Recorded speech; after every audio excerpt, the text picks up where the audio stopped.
प्यारे बच्चों, एनसीईआरटी का ये वाला एग्जाम्पल बड़ा ज़बरदस्त एग्जाम्पल है। इलेक्ट्रोस्टैटिक पोटेंशियल एनर्जी के ऊपर बेस्ड, बिल्कुल भी मिस मत होने देना, क्योंकि ये क्वेश्चन यूपी बोर्ड वाले बच्चे हो या सीबीएसई वाले या आईएससी वाले, भाई सबके बोर्ड एग्जाम में ये क्वेश्चन पूछा जा चुका है। तो बहुत ही खास है। एनसीईआरटी का ये क्वेश्चन है, chapter number 2 electrostatic potential and capacitance, उसका ये न्यूमेरिकल है। न्यूमेरिकल जिस टॉपिक का है, टॉपिक आपको बताता हूँ, electrostatic potential energy of system of two charge particles. ठीक है, होप्स तो समझ में आ गया होगा। ये क्वेश्चन आपने कहीं ना कहीं देखा होगा। हो सकता है आप इसका सॉल्यूशन ढूंढने की कोशिश कर रहे हो इंटरनेट पर, यूट्यूब पर, और कहीं भी इसका सॉल्यूशन, वीडियो सॉल्यूशन प्रॉपर नहीं मिल रहा है, और आपको ये मेरी वीडियो मिल जाती है। गाइस, अगर आपको लिटरली समझ में आ जाए ना मेरा एक्सप्लेनेशन, तो प्लीज़ चैनल को सब्सक्राइब जरूर करना, वीडियो को जितना हो सके उतना शेयर भी करना। चलिए इस क्वेश्चन को देखते हैं। इस क्वेश्चन में हमसे क्या कहना चाह रहा है, इसको थोड़ा सा ऊपर कर लेते हैं। जब मैं इसको पढ़ाता हूँ तो मैंने इसको इम्पोर्टेंट, हालांकि इम्पोर्टेंट किसी को नहीं लिखता, लेकिन इसको इम्पोर्टेंट दिखा दिया था भाई। हमसे कह रहा है ए पार्ट के अंदर, determine the electrostatic potential energy of system consisting of two charges. आपके पास एक सिस्टम है, उसमें दो चार्ज रखे हुए हैं, 7 माइक्रोकुलाम का और माइनस के 2 माइक्रोकुलाम का। अब ये कह रहा है पहले वाले पार्ट में कि एक्सटर्नल इलेक्ट्रिक फील्ड है नहीं, बस ये दो चार्ज पार्टिकल हैं, और इनकी लोकेशन जो है, देखो 7 माइक्रोकुलाम का जो है वो इस लोकेशन पर है, जबकि माइनस के 2 माइक्रोकुलाम का वो इस लोकेशन पर है।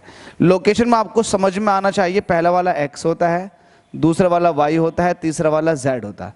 सिमिलरली ये भी x है, ये y है, ये z है। इसका मतलब ये है चार्ज पार्टिकल जो है वो x एक्सिस पर है।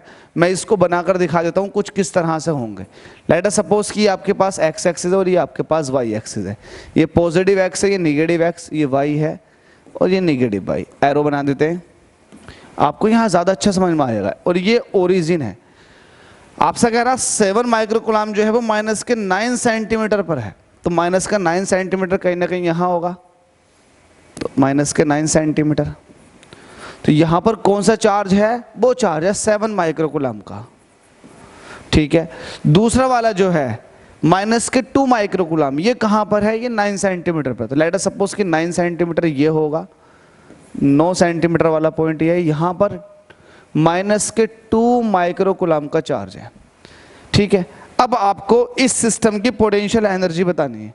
तो पोटेंशियल एनर्जी का सिंपल सा फंडा है, दोनों चार्ज पार्टिकल के ऊपर मल्टीप्लिकेशन कर दो और उन दोनों चार्ज पार्टिकल के बीच में जो गैप है उससे डिवाइड कर दो। सिंपली पोटेंशियल एनर्जी क्या होती है, 1/4 पाई एप्सिलॉन नॉट, ऊपर दोनों चार्जेस की मल्टीप्लिकेशन, नीचे distance, 1/4 pi epsilon not Q1 Q2 upon R। इस कांस्टेंट की वैल्यू होती है 9 × 10 की पावर 9। Q1 कितना आपके पास, लेट अस सपोज कि ये Q1 है और ये Q2 है, तो Q1 की वैल्यू हो गई 7, माइक्रो को ख़त्म करेंगे 10 की पावर -6 है, तो ये कुलाम में आ गया। इसी तरह से Q2 की वैल्यू रखेंगे माइनस साइन के साथ, माइनस के 2, माइक्रो की जगह 10 की पावर -6। ठीक है, आपके पास ये Q1 और ये Q2 दोनों आ चुके हैं। नीचे बचा R। R क्या है, डिस्टेंस, दोनों के बीच की डिस्टेंस, यहाँ से यहाँ तक 9, अगेन यहाँ से यहाँ तक 9, तो इन दोनों के बीच का जो गैप आ गया वो आ गया 18 सेंटीमीटर का। कितने का, 18 सेंटीमीटर। अब आपको सेंटीमीटर को किस में कन्वर्ट करना है, मीटर में, तो आप 10 की पावर -2 से मल्टीप्लाई कर दो। ठीक है, इतनी बात समझ में आ गई। 9 से जो 18 है वो 2 बार चला जाएगा, इस 2 से ये 2 खत्म हो जाएगा।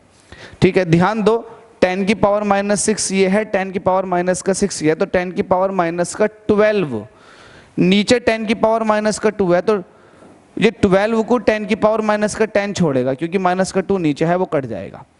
ये 10 की पावर 9 है, ये 10 की पावर -10 है, तो यहाँ से वैल्यू आ जाएगी 7, तो ऐसे बचेगा नंबर में, इंटू 10 की पावर -1, क्योंकि 10 की पावर 9 ये था, 10 की पावर -10 वो था, तो 10 की पावर -1 बचेगा। ये कैलकुलेशन है, कैलकुलेशन आपसे खुद से आनी चाहिए अपने तरीके से। ठीक है भाई, ये देखो वैल्यू कितनी आ गई, 0.7 जूल। चूंकि यहाँ माइनस साइन चल रहा था तो माइनस यहाँ पहले आ जाएगा। तो पोटेंशियल एनर्जी जो सिस्टम ऑफ चार्ज पार्टिकल्स की है वो कितनी है, -0.7 जूल। पहला वाला पार्ट खत्म। लिटरली आपको अगर पहला वाला पार्ट समझ में आ गया होगा तो आपको पता ही चल जाएगा कि क्या होना। तो पहले वाले पार्ट का आपका आंसर फिनिश। अब बी पार्ट की तरफ को चलते हैं। ये था पार्ट ए। जब पार्ट ए फिनिश कर लो तो पार्ट बी की तरफ को बिल्कुल फ्रेश माइंड से जाना। कैसे जाओगे? आपसे कह रहा है how much work is required to separate, इन दोनों को अलग करने के लिए, ये दो चार्ज पार्टिकल थे, अब इनको अलग करने के लिए कितना वर्क करना पड़ेगा?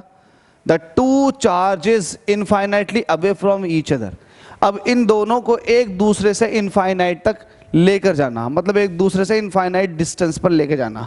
तो इसका मतलब आप ऐसा एज्यूम करो कि ये दोनों इनफाइनाइट पर है, तब इन दोनों के बीच पोटेंशियल एनर्जी कितनी होगी? जीरो होगी, क्योंकि अगर आर को इन्फिनिटी रख दोगे तो वैल्यू पूरी की पूरी कितनी हो जाएगी? समथिंग अपॉन इन्फिनिटी मतलब जीरो। तो मतलब इनफाइनाइट पर पोटेंशियल एनर्जी कितनी होगी? जीरो होगी। ठीक है, ये वाली बात ध्यान रखना।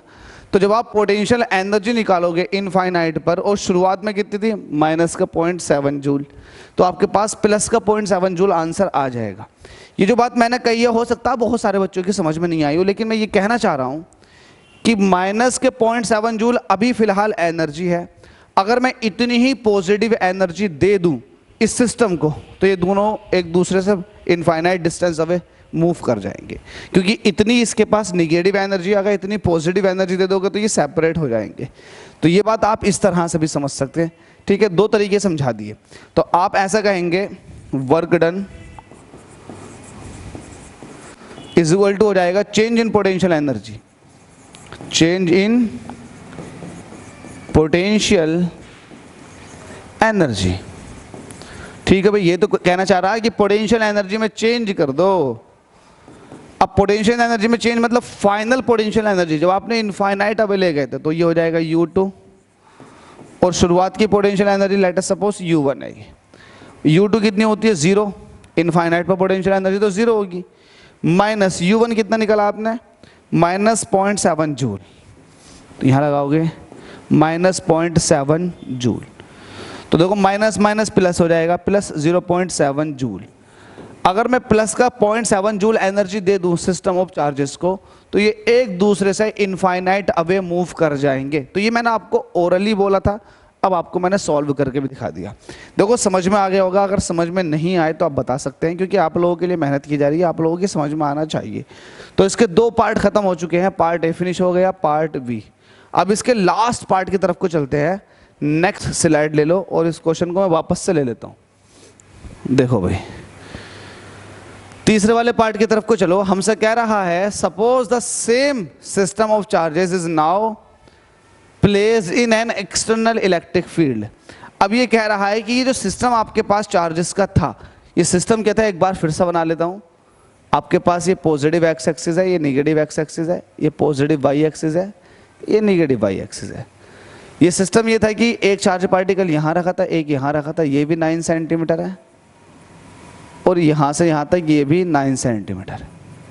ठीक है, ये माइनस का 2 माइक्रोकुलाम था, और यहाँ पर कितना था ये देख लेता हूँ मैं, प्लस के 7 माइक्रोकुलाम। ये था प्लस के 7 माइक्रोकुलाम।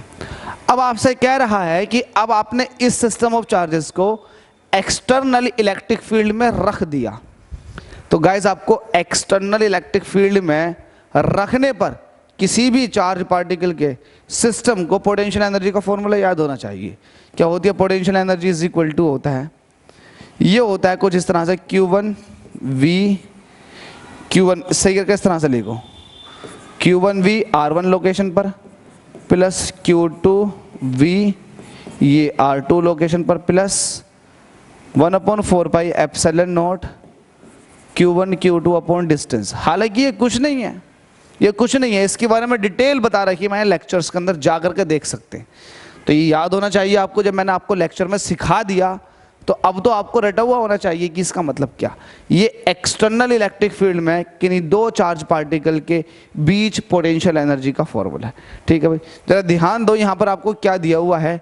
यहाँ पर आपको जो इलेक्ट्रिक फील्ड है इन टर्म्स ऑफ आर कुछ इस तरह से दे रखी है, E is equal to A 1/r का स्क्वायर।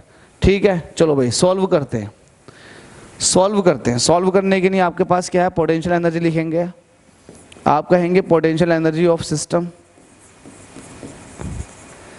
इन एक्सटर्नल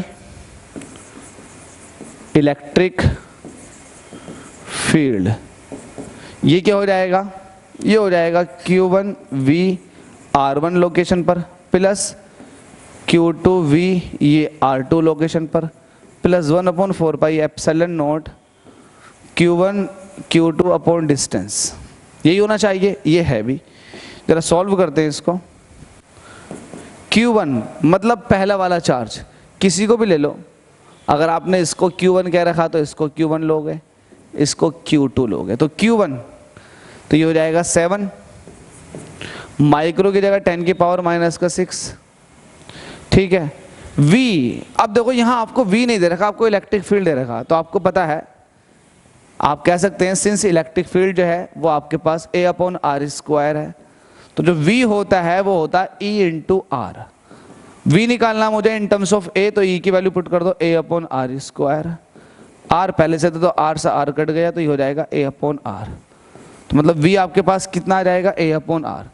तो जहाँ V है उसकी जगह आप A/r रख सकते हैं।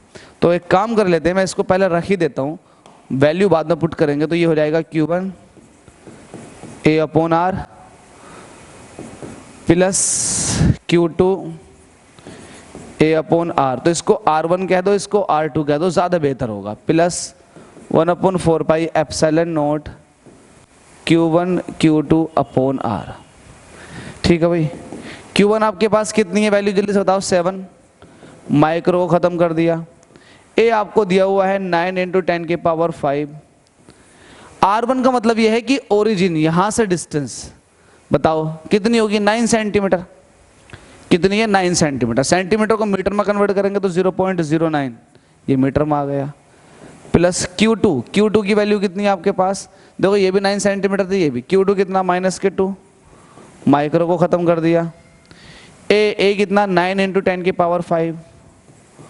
अगेन डिस्टेंस R2 कितना होगा, इसके लिए ये R2 का काम करेगा, ये R1 था, तो R2 कितना हो जाएगा, अगेन 9 सेंटीमीटर। तो सेंटीमीटर को आपने मीटर में कन्वर्ट कर दिया, कुछ टफ नहीं है। प्लस इसकी वैल्यू आपने पहले ही फाइंड आउट की हुई है, कितनी है, -0.7 जूल। देख लो, आपने पहले वाले पार्ट में यही सॉल्व भी किया। इसको सॉल्व करते हैं, वैल्यू देखते हैं कितनी आ रही है। पॉइंट हटाएंगे तो ऊपर 10 की पावर 2 से मल्टीप्लाई हो जाएगी, क्योंकि पॉइंट जो है 2 डेसिमल के बाद है, यहाँ भी 2 डेसिमल के बाद है, मतलब डेसिमल पॉइंट जो है वो 2 डिजिट के बाद है। क्या बोल रहा था मैं, पॉइंट जो है डेसिमल पॉइंट 2 डिजिट के बाद है, इसने 10 की पावर 2 से मल्टीप्लाई ऊपर और हो जाएगा। ठीक है, यहाँ कैलकुलेशन को थोड़ा रंगीन कर लेते हैं। 9 से 9 पूरा पूरा कट गया, अगेन 9 से 9 पूरा पूरा कट गया। यहाँ वैल्यू कितनी आएगी, 7 है, ये 7 ऐसे रहेगा। अब 10 की पावर 5, 10 की पावर 2, 10 की पावर प्लस का 7 और 10 की पावर माइनस का 5 है, तो 10 की पावर प्लस का 2, तो ये हो जाएगा 700।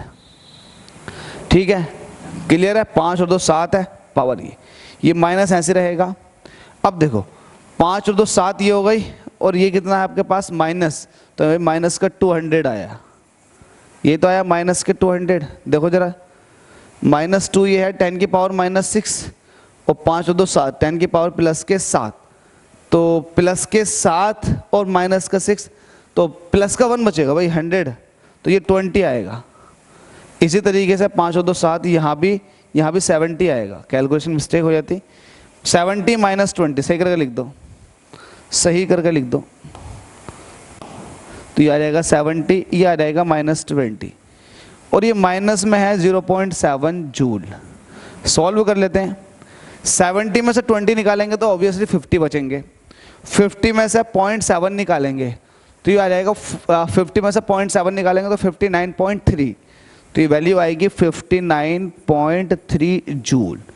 तो ये आपके पास पोटेंशियल एनर्जी आ चुकी है system of charge particles in external electric field. Hope so समझ में आ गया होगा। स्टिल किसी को डाउट रहता है तो बता सकते हैं, कमेंट बॉक्स में कमेंट कर सकते हैं। अगर किसी को समझ में नहीं आया तो मैंने कोशिश ये की है कि डिटेल डिस्कशन किया जाए इस एनसीईआरटी के क्वेश्चन का, वो मैंने किया। उम्मीद करता हूँ कि आप जिस मकसद से इस वीडियो को देख रहे हैं वो आपका मकसद फुलफिल हो गया होगा। थैंक यू सो मच आप सभी के इस प्यार के लिए। इस प्यार को क्या नाम दूँ मुझे समझ नहीं आता, लेकिन जो भी है बहुत ज़बरदस्त है।